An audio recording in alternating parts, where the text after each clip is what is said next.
Hello guys, आज मैले नयाँ भिडियो लिएर आएको छु बीबीएस थर्ड इयरको बिजनेस लको च्याप्टर 3 जुनमा चाहिँ हामी अफर एन्ड एक्सेप्टेन्सको बारेमा डिस्कस गर्न गइरहेको छौँ। यस भिडियोमा चाहिँ हामी यस च्याप्टरमा सोधिएको सबै इम्पोर्टेन्ट क्वेसनहरू र टपिकहरू डिस्कस गर्न गइरहेको छौँ। Without wasted our time let's start the video. फर्स्टमा हाम्रो यसबाट इम्पोर्टेन्ट टपिक रहेको छ अफर भनेको के हो त, अफरको डेफिनेसन के हो त, कन्ट्र्याक्ट एक्टले के भन्छ त। Offer means a proposal presented by one person to another with the intent to get his or her consent to do or not to do any work. Offer भनेको एउटा यस्तो प्रपोजल हो जुन चाहिँ एउटा व्यक्तिले अर्को व्यक्तिलाई के इन्टेन्सनले दिन्छ त, उसको कन्सेन्ट लिनलाई कि कुनै काम गरोस् या नगरोस् भनेर। त्यसरी यसलाई अर्को टर्ममा बुझ्ने हो भने offer is expression of willingness to do or not to do something. Offer भनेको एउटा एक्सप्रेसन हो जसले चाहिँ कुनै व्यक्तिको चाहिँ विलिङनेस एक्सप्रेस गर्छ कि त्यो काम गर्ने कि अथवा नगर्ने। Offer is also term as proposal. अफरलाई चाहिँ नेक्स्ट टर्ममा भन्ने हो भने यसलाई प्रपोजल पनि भनिन्छ। त्यसैगरी हाम्रो टाइप्स अफ अफरमा कस्तो कस्तो चाहिँ अफर हुनसक्छ त, एउटा एक्सप्रेस अफर हुनसक्छ, अर्को इम्प्लाइड अफर हुनसक्छ, त्यसैगरी जेनरल अफर हुनसक्छ, स्पेसिफिक अफर हुनसक्छ, cross offer, counter offer, stand in offer, positive and negative offer. यिनीहरू चाहिँ मेजर टाइप्स अफ अफरको र यसको बारेमा हामी यहाँ डिस्कस गरौँ त। एक्सप्रेस अफर भनेको के हो त, त्यो भनेको an offer made by written or spoken word is called an express offer. यदि कुनै पनि अफर चाहिँ यदि रिटर्न वेमा हुन्छ अथवा के बोलेर हुन्छ भने त्यसलाई चाहिँ हामी एक्सप्रेस अफर भन्छौँ। त्यसै गरी इम्प्लाइड अफर भनेको an offer made other than writing or spoken word is called implied offer, just reverse of express offer. यो भनेको चाहिँ यस्तो अफर हो जुन चाहिँ कुनै राइटिङमा हुँदैन अथवा कुनै बोलेर हुँदैन, त्यस्तोलाई चाहिँ हामी के भन्छौँ त, इम्प्लाइड अफर। त्यसै गरी जेनरल अफर भनेको के हो त, an offer address world at large or public is called general offer. यदि कुनै पनि अफर जसले चाहिँ पब्लिकलाई धेरै पब्लिकलाई चाहिँ कन्सिडर गरेर गरिन्छ भने त्यसलाई हामी जेनरल अफर भन्छौँ। Any one having knowledge to the offer can accept this offer by compiling all the forms of the offer. जुन व्यक्तिलाई चाहिँ यो अफरको बारेमा नलेज हुन्छ त्यो व्यक्तिले चाहिँ यो अफरलाई एक्सेप्ट गर्न सक्छ यदि उसले चाहिँ जुन चाहिँ टर्म्स अफ कन्डिसन जुन चाहिँ अफरमा मेन्सन गरिएको छ त्यो चाहिँ कम्पाइल गर्यो भने। इक्जाम्पल जेनरल अफरको कसरी बुझ्न सक्छौँ भने a company advertise in several news paper that a reward of Rs 1000 will be given to any person who contract influence after using the small ball of company according to its printed direction। यो भनेको एउटा example हो general अफरको। त्यसै गरी हाम्रो next छ र सीले चाहिँ के गरेछ र smoke ball according to direction, जुन कम्पनीले अफर गरेको छ त्यही डाइरेक्सन फलो गरेर चाहिँ स्मोक बल गरेछ भने उसले चाहिँ अब यो अफर चाहिँ त्यसलाई चाहिँ हामी जेनरल अफर भन्छौँ। कम्पनीले चाहिँ यो जेनरल पुरै पब्लिककोलाई चाहिँ इस्यु गरेको अफरलाई हामी जेनरल अफर भन्छौँ। त्यसै गरी स्पेसिफिक अफर भनेको an offer made to defined person is called specific offer. यदि कुनै पर्टिकुलर व्यक्ति अथवा particular person or group of पर्सनलाई चाहिँ डिफाइन गरेर चाहिँ कुनै अफर गर्छ भने त्यसलाई चाहिँ हामी स्पेसिफिक अफर भन्छौँ। जुन व्यक्तिलाई चाहिँ यो अफर गरेको हो त्यो व्यक्तिले मात्रै एक्सेप्ट गर्न सक्छ। And offer can be accepted by only that person to whom offer is made, it may be one person or group.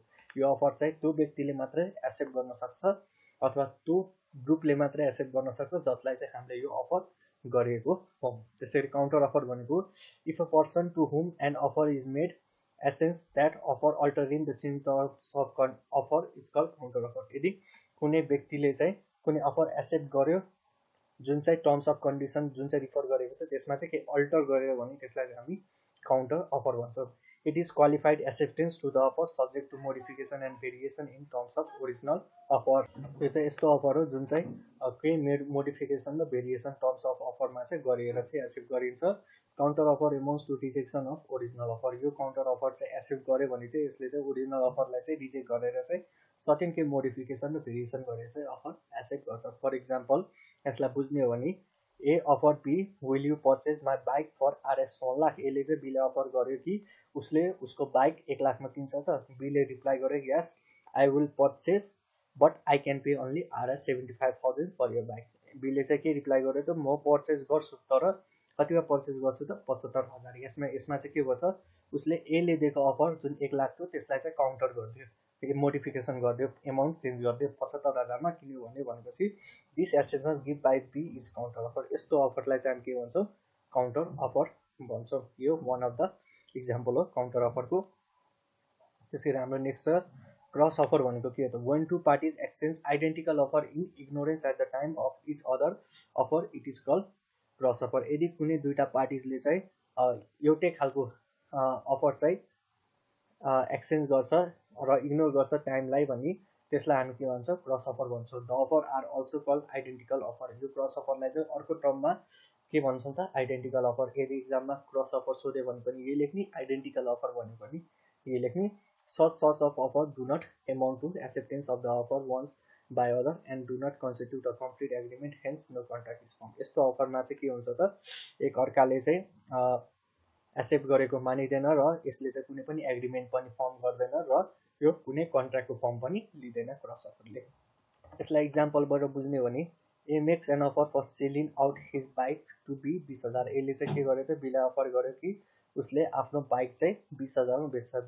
बीले ignore गर्यो this offer, makes similar offer buying a bike for ₹20,000। This two offer are called cross offer and none of this whole constitute an offer. बीले चाहिँ ignore गर्यो एको अफरलाई र उसले similar offer गर्यो यसलाई कि उसले ऊ चाहिँ एउटा बाइक किन्न चाहन्छ 20,000 मै भने उसले चाहिँ के गर्यो त, क्रस अफर भयो। दुवैको एउटै खालको आइडेन्टिकल एक्सचेन्ज अफ अफर भयो। So this is called cross offer. यस्तो अफरलाई चाहिँ कुनै पनि एक्सेप्टेन्स पनि क्रिएट हुँदैन र यसले कुनै पनि कन्ट्र्याक्टको पनि कन्स्टिट्युट गर्दैन। त्यसरी स्ट्यान्डिङ अफर भनेको when there are series of continuous offer, it is called standing offer. यदि कुनै पनि सिरिज अफ कन्टिन्युस अफर चाहिँ कुनै व्यक्तिले गरिरहेको छ भने त्यसलाई चाहिँ हामी स्ट्यान्डिङ अफर भन्छौँ। Standing offer is in nature of tender. यो स्ट्यान्डिङ अफर चाहिँ जेनरली के को नेचरमा हुन्छ त, टेन्डरको नेचरमा हुन्छ। It is said same thing as an invitation to offer. यसलाई चाहिँ अरू टर्ममा बुझ्ने भने यसलाई चाहिँ के भन्न सक्छौँ त, यो भनेको एउटा इन्भिटेसन टु अफर। अफरलाई चाहिँ इन्भाइट गर्ने तरिका हो। No contract is said to have been enter unless and until an order is placed on the basis of tender. कुनै पनि कन्ट्र्याक्टमा चाहिँ इन्टर गरिएको मानिँदैन अनलेस चाहिँ त्यो अर्डरलाई चाहिँ के को बेसिसमा प्लेस गर्नु पर्यो त, टेन्डरको बेसिसमा। Example tender of supply of goods भनेको एउटा स्ट्यान्डिङ अफरको वान अफ द इक्जाम्पल हो। सो यिनीहरू नै हो major types of offer. So next हाम्रो अर्को क्वेसन भनेको rules regarding the valid offer. कति बेला चाहिँ अफरलाई चाहिँ भ्यालिड भनेर मान्ने त, यदि identification to create legal relationship, यदि intention to create legal relationship, यदि कुनै पनि लिगल रिलेसनसिप क्रिएट गर्ने इन्टेन्सनले अफर गरेको छ नि त्यसलाई चाहिँ हामी के भन्न सक्छौँ, भ्यालिड अफर भन्न सक्छौँ। Offer must be certain defined and not block. Offer चाहिँ जुन गरिएको छ कुनै पनि व्यक्तिलाई त्यो चाहिँ केही कुरामा सर्टेन हुनु पर्यो र केही सब्जेक्ट म्याटरमा डिफाइन हुनु पर्यो र रियल हुनु पर्यो। कुनै पनि नचाहिने कुरामा चाहिँ अफर गर्नु भएन। Offer may be express or implied, जुन हामीले अघि टाइप्समा पनि डिस्कस गरेको थियौँ। अफर हामीले आइदर रिटर्न अर स्पोकन वेमा दियो भने एक्सप्रेसमा पनि हुनसक्छ, यदि रिटर्न अथवा स्पोकन वेमा दियो भने इम्प्लाइडमा पनि गर्न सक्छौँ हामी अफरलाई। त्यसैले offer may be distinguish from an invitation to offer. अफरलाई चाहिँ हामी इन्भिटेसन टु अफरसँग डिस्टिङ्ग्विस पनि गर्न सक्यौँ भने त्यसलाई चाहिँ हामी भ्यालिड अफर भन्छौँ। Offer may be general or public. Offer चाहिँ आइदर जेनरल पब्लिकलाई पनि जेनरललाई पनि दिन सकिन्छ, आइदर पब्लिकलाई पनि गर्न सकिन्छ। Offer must be communicated. जुन अफर चाहिँ गरिएको छ त्यो चाहिँ कम्युनिकेट गर्नु लायकको हुनु पर्यो। त्यसरी offer may be conditional. Offer चाहिँ कुनै पनि कन्डिसनल एट्याच गरेर चाहिँ हुनसक्छ, त्यसलाई नि हामी भ्यालिड अफर भन्न सक्छौँ। Invitation to offer is not to an offer. यदि कुनै पनि इन्भिटेसन गरेको छ भने अफरको त्यसलाई चाहिँ हामी अफर भन्दैनौँ। यिनीहरू चाहिँ मेजर रुल्स हो रिगार्डिङ द भ्यालिड अफर हुनलाई। सो अब नेक्स्ट हाम्रो टपिक छ intention to create legal relationship. अब यसको बारेमा डिस्कस नै गरिहालौँ अलिअलि। The offer must be intent to create legal relationship. जुन चाहिँ अफर गरेको छ त्यो चाहिँ विथ एन इन्टेन्ट हुनु पऱ्यो कि एउटा केही लिगल रिलेसनसिप यसले क्रिएट गर्यो। Legal obligation is created offer the acceptance to the offer. Legal obligation चाहिँ कति बेला क्रिएट हुन्छ त, जब चाहिँ अफर कुनै व्यक्तिले चाहिँ एक्सेप्ट गर्छ। A social invitation family issue even if it is not accepted cannot be a legal relationship because it is enter it in intention to create a legal relationship। यदि कुनै social invitation अथवा family इस्युको relating acceptance छ भने त्यसलाई चाहिँ हामी legal relationship भन्दैनौँ, because यिनीहरू भनेको चाहिँ इन्टेन्सन टु क्रिएट लिगलसिपमा चाहिँ आउँदैन। For example an invitation to play card भनेको चाहिँ इन्टेन्सन टु क्रिएट रिलेसनसिपमा आएन। यो सोसल इन्भिटेसन र फ्यामिली इस्युलाई चाहिँ यसले इग्नोर गर्छ। त्यसरी offer must be certain and defined and not vague. Offer भनेको चाहिँ सर्टेन हुनु पऱ्यो, डिफाइन हुनु पऱ्यो र भग हुनु भएन। Term of offer must be certain, capable of being made certain. त्यसरी term must be clear and offer which create confusion does not convey the exact meaning is not a valid offer. यदि कुनै पनि अफरको टर्मले चाहिँ कुनै confusion create गर्यो र त्यसले चाहिँ कि एक्ज्याक्ट मिनिङ दिँदैन कि केमा अफर गरेको भने त्यसलाई चाहिँ हामी भ्यालिड अफर भन्दैनौँ। For example, A have two Maruti car, one is red and अर्को के हो त थाहा छैन। त्यो भयो भने चाहिँ त्यसलाई हामी के भन्छ त भ्यालिड अफर भन्दैनौँ। त्यसै गरी कम्युनिकेसन अफ अफर, कति बेला चाहिँ कसरी चाहिँ अफरको चाहिँ हामी कम्युनिकेसन गर्न सक्छौँ त। सेक्सन 7 अफ नेपाल कन्ट्र्याक्ट एक्टले के भनेको छ त, the communication of proposal shall be deemed to be completed when it comes to a knowledge of a person to whom it is made. Communication of proposal चाहिँ त्यति बेला मात्रै कम्प्लिट हुन्छ जब जुन व्यक्तिलाई चाहिँ त्यो कम्युनिकेसन गरिएको हो उसको नलेजमा चाहिँ आओस् कि यो अफर गरेको हो त भनेर, त्यो बेला मात्रै कम्युनिकेसन अफ प्रपोजल चाहिँ shall be deemed to be completed. त्यसै गरी communication may be done by any means, communication हामीले कुनै पनि मिन्स युज गरेर गर्न सक्छौँ। That is making telephone call हुनसक्छ, आइदर इमेल गरेर हुनसक्छ, or by sending letter by post, or हातमा लेटर दिएर गर्न सक्छौँ हामी communication. If the communication is made by sending the letter by post, the communication is said to be completed once the letter reach to the offer. यदि कुनै पनि communication अफरको communication चाहिँ यदि पोस्ट लेटरबाट सेन्ड गरिएको छ भने त्यो कम्युनिकेसन कति बेला कम्प्लिट हुन्छ, जब चाहिँ जुन अफरलाई चाहिँ हामीले त्यो अफर गरेको हो उसको हातमा चाहिँ त्यो लेटर आयो भने त्यो बेला चाहिँ communication of offer deem to be completed. त्यसै गरी communication may have to be offer himself or through his duly appointed agent. यो कम्युनिकेसन अफ अफर चाहिँ के जुन व्यक्तिले अफर गरेको उसले नि गर्न सक्छ अथवा जुन व्यक्तिले चाहिँ अफर गरेको उसको एजेन्टको थ्रु नि अफरलाई हामीले कम्युनिकेसन गर्न सक्छौँ। So these are the major rules regarding the communication of offer. कति बेला चाहिँ कम्युनिकेसन अफर चाहिँ भ्यालिड हुन्छ भन्ने कुरा हो र कसरी हामीले कम्युनिकेसन गर्न सक्छौँ। आइदर टेलिफोन हुनसक्छ, इमेल हुनसक्छ, सेन्डिङ लेटर अथवा पोस्टले हुनसक्छ। यदि हामीले लेटर अथवा पोस्टले चाहिँ कम्युनिकेसन गऱ्यौँ भने त्यो कति बेला कम्प्लिट हुन्छ त, जब चाहिँ जुन अफरीलाई चाहिँ त्यहाँ हामीले अफर गरेको हो उसको हातमा चाहिँ त्यो लेटर पऱ्यो भने, र कम्युनिकेसन चाहिँ हामीले केबाट गर्न सक्छौँ, थ्रु एजेन्ट पनि गर्न सक्छौँ र थ्रु आफै पनि गर्न सक्छौँ। नेक्स्ट हाम्रो छ रिभोकेसन अफ अफर, कसरी चाहिँ हुनसक्छ। हामीले जुन अफर चाहिँ अफरीलाई हामीले अफर गरेको छौँ त्यो चाहिँ हामीले कसरी चाहिँ रिभोक गर्न सक्छौँ त। Revocation of offer means the cancellation of the offer. Revocation of offer भनेको चाहिँ जुन अफर हामीले अफर गरेको थियौँ त्यसलाई चाहिँ क्यान्सल गर्नु भनेको नि रिभोकेसन अफ अफर हो। It is cancellation of the offer by the offeree भनेको चाहिँ अफरीले चाहिँ क्यान्सल गरेको आफ्नो offer. The offer may be revoked at any time before the offer is duly accepted by the offer. जुन चाहिँ offer हामीले अफर गरेको छौँ त्यो चाहिँ हामीले जति बेला पनि रिभोक गर्न सक्छौँ तबसम्म जबसम्म चाहिँ त्यो अफरीले चाहिँ त्यो अफर एक्सेप्ट गरेको छैन भने। The offeree can not accept the revoke proposal.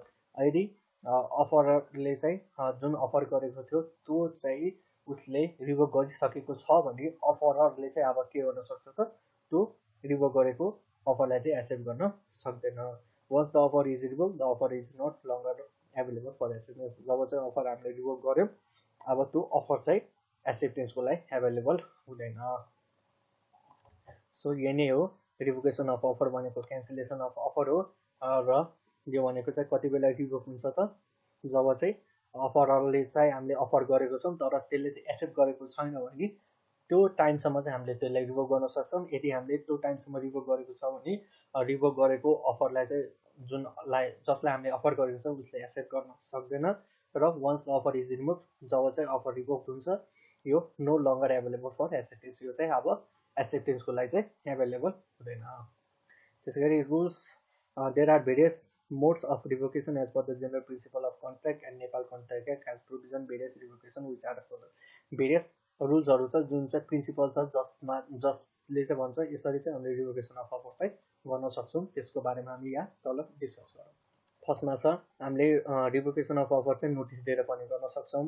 By expiry of stipulated time, यो भनेको चाहिँ के भने यदि कुनै स्टिपुलेटेड टाइममा चाहिँ अफर एक्सेप्ट गर्न भनेको छ भने त्यो स्टिपुलेटेड टाइममा चाहिँ अफरीले चाहिँ अफर एक्सेप्ट गरेको छैन भने त्यो केसमा चाहिँ एक्सपायर भएको अफर चाहिँ हामीले एक्सेप्ट गर्न सक्दैनौँ र त्यसलाई चाहिँ के भन्छ रिभोकेसन भएको मानिन्छ। त्यसरी by expiry of reasonable time, यदि कुनै रिजनेबल टाइम मेन्सन गरेको छैन भने रिजनेबल टाइममा चाहिँ एक्सपायर हुनसक्छ।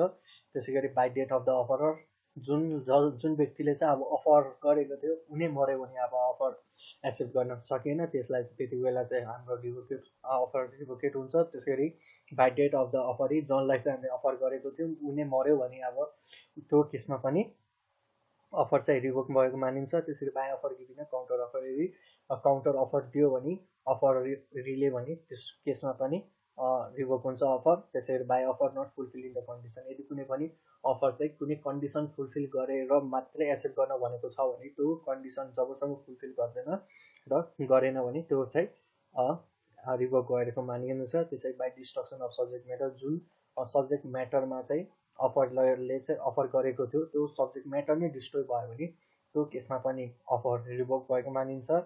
By not accepting in the prescribe mode, जुन प्रिस्क्राइब मोडमा चाहिँ फर्म अथवा तरिकाले चाहिँ एक्सेप्ट गर्न भनेको थियो त्यो फर्ममा चाहिँ एक्सेप्ट गरेन भने त्यो केसमा पनि रिभोक हुन्छ। त्यसरी बाई रिजेक्सन, अब जो व्यक्तिलाई चाहिँ अफर हामीले अफर गरेको थियौँ त्यो व्यक्तिले नै रिजेक्ट गर्यो भने त्यो केसमा पनि अफर रिभोक भएको मानिनेछ। बाई सब्सिक्वेन्ट इलिगालिटी, यदि कुनै इलिगालिटी छ भने त्यो केसमा पनि अफर रिभोक भएको मानिन्छ। यो भनेको major principle regarding the revocation of offer. अब यसको 2-3वटा डिस्क्राइब पनि हेरिहालौँ। बाई नोटिस अफ रिभोकेसन के भन्छ त, the offer may be cancel his or proposal through notice, जुन अफररले चाहिँ अफर गरेको थियो उसले चाहिँ त्यो प्रपोजललाई क्यान्सल गर्न सक्छौँ नोटिसले या प्रपोजल किन युज गरेको थियो। अफरलाई अर्को टर्ममा के भनिन्छ त, प्रपोजल पनि भनिन्छ भनेर हामीले पछाडि डिस्कस गरेको थियौँ। In case if proposal has been approve by the offeror before receiving a notice of the cancellation of the proposal shall not be deem to be cancel, यदि कुनै प्रपोजल जुन चाहिँ एप्रुभ गरेको छ अफरीले भने before receiving a notice of क्यान्सलेसनको notice receive गर्नुभन्दा अगाडि भने त्यस्तो केसमा चाहिँ त्यो प्रपोजललाई चाहिँ क्यान्सल भनेको मानिने छैन। यो रिभोकेसन अफ नोटिस चाहिँ कहिलेसम्म दिइसक्नु पर्यो त, जबसम्म अफरीले चाहिँ त्यो एक्सेप्ट गरेको छैन त्यति बेलासम्म चाहिँ रिभोकेसन थ्रु नोटिस दियो भने चाहिँ त्यसलाई चाहिँ रिभोक भएको मानिन्छ। यदि एक्सेप्ट गरिसकेको छ, एक्सेप्ट गरेपछि रिभोकेसन अफ नोटिस पुगेको छ भने त्यो केसमा चाहिँ रिभोक भएको मानिने छैन। So by expiry of stipulated time, अब जुन मेन्सन गरेको टाइम छ त्यो टाइमै एक्सपायर भएको छ भने त्यो केसमा पनि के हुन्छ त, अफर रिभोक भएको मानिन्छ। In case the offeror propose that the notice of the consent acceptance to the proposal should be given to him within the specified time, यदि अफररले चाहिँ प्रपोज गर्दाखेरि चाहिँ नोटिसमा मेन्सन गरेको छ भने स्पेसिफिक पिरियड अफ टाइममा चाहिँ तपाईँले अफर एक्सेप्ट गर्नु भनेको छ भने यदि त्यो पिरियडमा चाहिँ एक्सेप्ट गरेन भने चाहिँ के हुन्छ त, त्यसलाई हामी रिभोक भएको मान्छौँ। त्यसै गरी अब यहाँबाट सोधिएको 2 मार्क्सको इम्पोर्टेन्ट क्वेसनहरू पनि हेरिहालौँ। जेनरल अफर भनेको के हो त, हामीले पछाडि डिस्कस गरेको थियौँ के भनेको त, जेनरल अफर भनेको पुरै जेनरल पब्लिकलाई चाहिँ कुनै अफर गरिएको छ भने त्यसलाई हामी जेनरल अफर भन्छौँ। इन जेनरल सेन्समा भन्ने हो भने चाहिँ the offer which is made for the whole world or the offer which can not be accept by any person which can be accept by any person is known as general offer, यदि कुनै offer चाहिँ पुरै दुनियाँलाई नै गरेको छ अथवा जुन व्यक्तिले पनि जुन अफर गरेको छ त्यसलाई चाहिँ एक्सेप्ट गर्न सक्छ भने त्यसलाई हामी के भन्छ, जेनरल अफर भन्छौँ। By constant a specific offer only can be accepted by the person to whom the offer is made by the offeror, यदि अनि स्पेसिफिक अफरमा चाहिँ के हुन्छ त, जुन व्यक्तिलाई चाहिँ हामीले अफर गरेको छौँ त्यो व्यक्तिले मात्रै के गर्न सक्छ त, एक्सेप्ट गर्न सक्छ त्यो अफरलाई।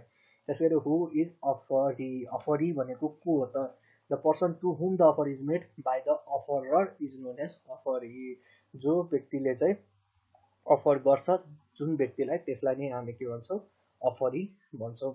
As a general rule if the offer is accepted by the offeree there is a contract between the parties, general rule of कन्ट्र्याक्टले के भन्छ त, यदि अफर गरेकोमा चाहिँ अफरीले चाहिँ एक्सेप्ट गर्यो भने अफरलाई त्यसमा चाहिँ के हुन्छ त, दुईवटा पार्टी बिच चाहिँ एउटा कन्ट्र्याक्ट भन्छ। त्यसै गरी हु इज प्रमिसर, प्रमिसर भनेको के हो त, when the offer is accepted by the offerer the offeree is called the by promisor and the offerer is known as promise, यदि अफर चाहिँ एक्सेप्ट गरेको छ अफरीले भने अफरी चाहिँ त्यति बेला चाहिँ प्रमिसर हुन्छ र अफर भनेको चाहिँ एउटा प्रमिस हुन्छ है।